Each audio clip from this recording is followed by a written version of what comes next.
pour imaginer Sinnamary en 2030, tourné vers la mer, les fleuves et la nature. Le cabinet Deloitte a fait la liste des projets potentiels. Valorisation touristique de Petit-Saut, un port de plaisance au bourg, un campus de formation au métier de la mer et le développement de la pêche. Le projet phare de Sinnamary, c'est la mise aux normes aussi, avec une capitainerie du port de pêche.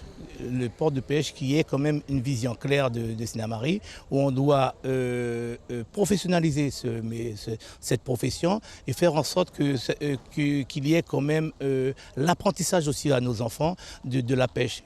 Odyssea est une société coopérative qui fédère des villes portuaires dans l'Hexagone et la Caraïbe. Sinnamary est entré dans le réseau.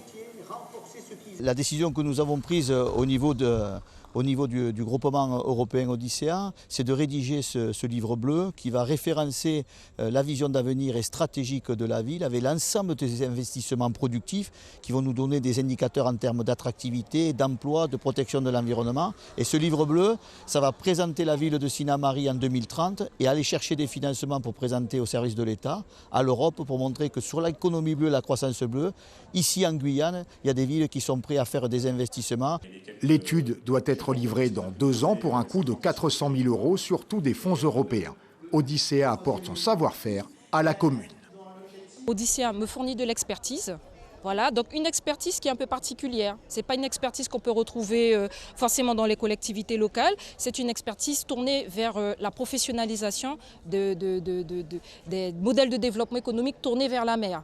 En Guyane, les partenaires d'Odyssea sont l'Europe, l'État, la CTG, l'AGLO, la communauté de communes des Savanes et la Chambre de commerce qui veut faire fructifier les retombées de l'économie bleue.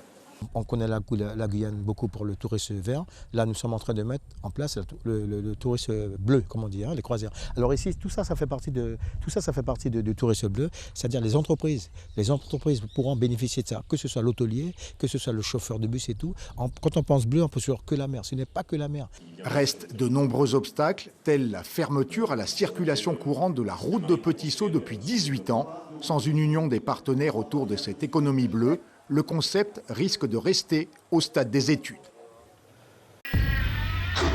Suivez l'info sur Guyana Première, télé, radio et Internet.